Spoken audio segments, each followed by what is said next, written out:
What's going on with the American economy? Foreclosures are everywhere, unemployment is skyrocketing, and it looks like this may only be the beginning. As a result, most Americans fear that our cherished basic freedoms and way of life are under direct attack as our standard of living sinks like a stone. But could it be that all these problems were foreseen 100 years ago by L. Frank Baum, the author of The Wonderful Wizard of Oz? Why is this just coming out? Because when the MGM movie The Wizard of Oz was made in 1939, significant changes were made from L. Frank Baum's original book version written 40 years earlier in 1899.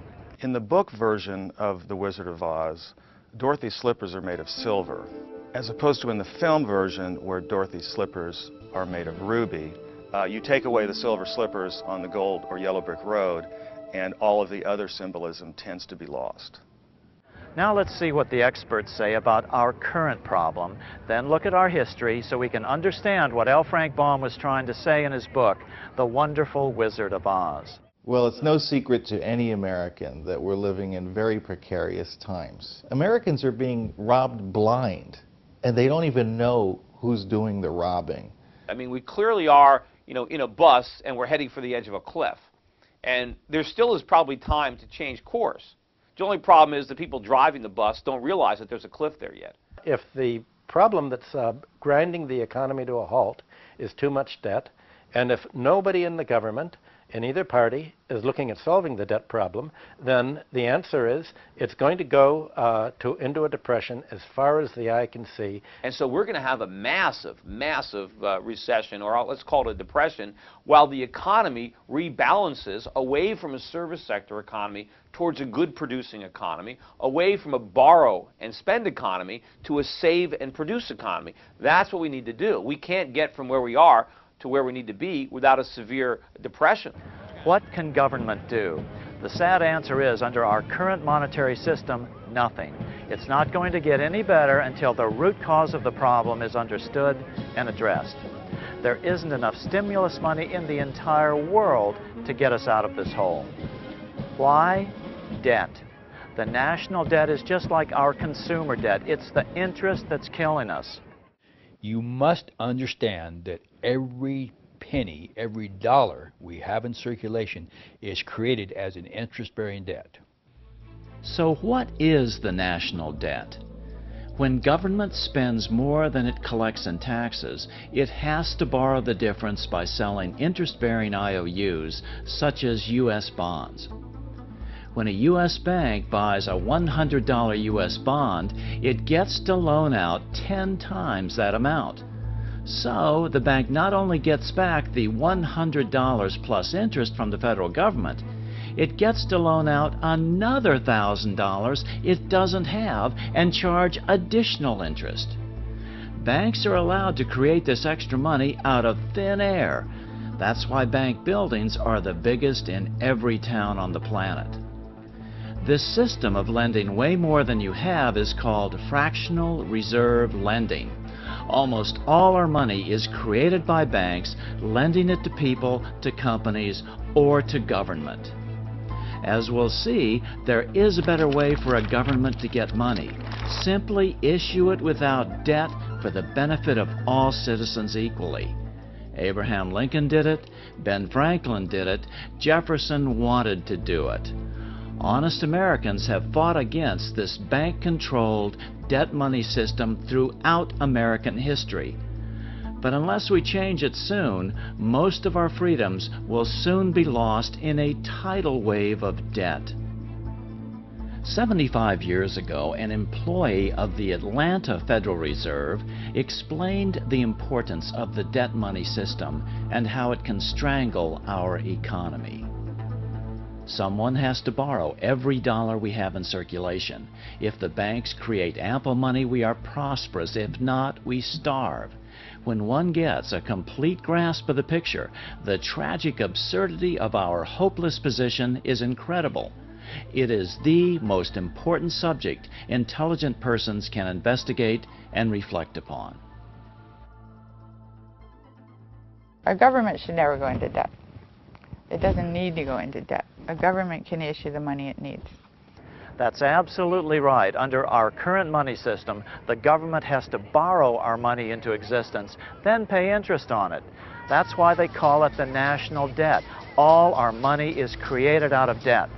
Politicians who focus on reducing the national debt without trying to actually fix the underlying cause probably don't understand what the national debt really is.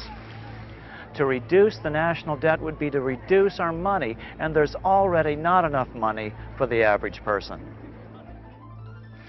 Why haven't we heard this before? Because most of the media and Congress are beholden to the big banks for loans. Yes, Congress still appropriates money, but where do they get it? Again, what they can't raise from taxes, they borrow from banks. In 2009, Congress will spend over $4 trillion, but they will have to borrow half of it. But on top of that, in 2008-2009, Congress bailed out the biggest banks by giving them nearly $1 trillion.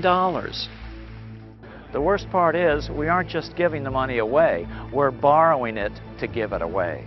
If we don't do something about the fact that we are now in a situation where the additional debt we're taking on is actually depressing GDP, we're going to have a major problem here in the very near future.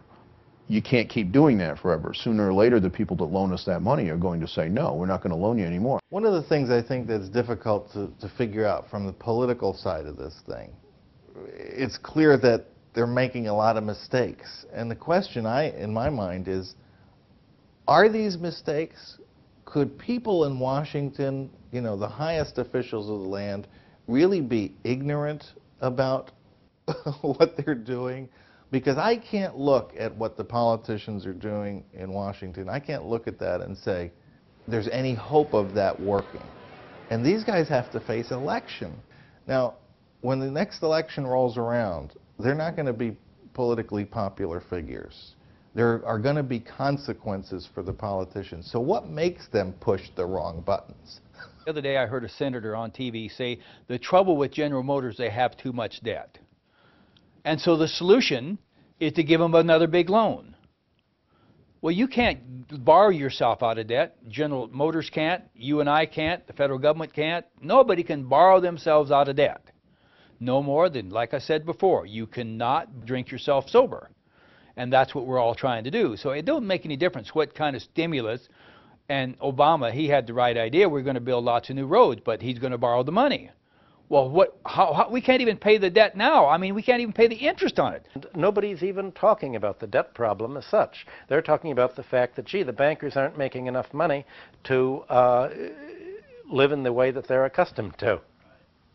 Until politicians begin to understand where the root of the problem lies, we're never going to fix this. But the good news is that the solution isn't new or radical. America used to do it long before L. Frank Baum wrote about it. Throughout American history, politicians have fought with big bankers over it. But this aspect of our history has now been erased from history books. I think we need to reconsider and rethink, perhaps, the very foundations of our economic and monetary system. The government, a government agency of some kind, should take charge of the money supply. But that's not the way it is now in Great Britain. No, not in any country. It's almost all over the world. The bulk of the money supply is now created by commercial banks as debt. If we were starting for people that were just at the start of the constitution of a society, and someone suggested, well, look, the best way of